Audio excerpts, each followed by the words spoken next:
शेतकऱ्यांच्या विविध मागण्यांसाठी काँग्रेसचा आसूड मोर्चा जिल्हाधिकारी कार्यालयावर धडकला।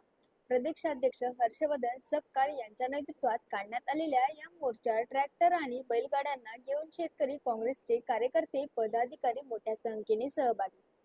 शेतकऱ्यांच्या विविध मागण्यांसाठी काँग्रेसच्या पक्षाच्या वतीने आसूड मोर्चा काढण्यात आला।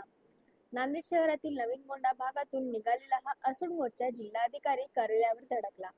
या मोर्चाचं नेतृत्व काँग्रेसचे प्रदेशाध्यक्ष हर्षवर्धन सपकाळ यांनी केले।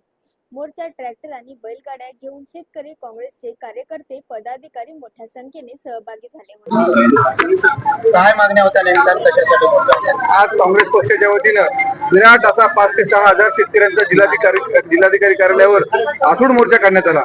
आमच्या काँग्रेस पक्षाच्या वतीने मागण्या हे आहेत की शेतकऱ्यांचा 7वारा कोरा झाला पाहिजे, शेतकऱ्यांना पीक विमा मिळाला पाहिजे आणि शेतकऱ्याच्या आत्महत्या थांबल्या पाहिजे। त्याचबरोबर नीटचा जो घोटाळा झालेला आहे त्याचे दोषी असतील केंद्रीय मंत्री त्यांनी राजीनामा दिला पाहिजे आणि मध्य प्रदेशमध्ये झालेला जो निवडणूक आयोगाने केलेला संशयास्पद कारभार आहे त्याच्यावर सुद्धा कार्यवाही झाली पाहिजे। या मागण्या घेऊन आम्ही आज सरकारच्या विरोधात आसूड मोर्चा काढला आहे।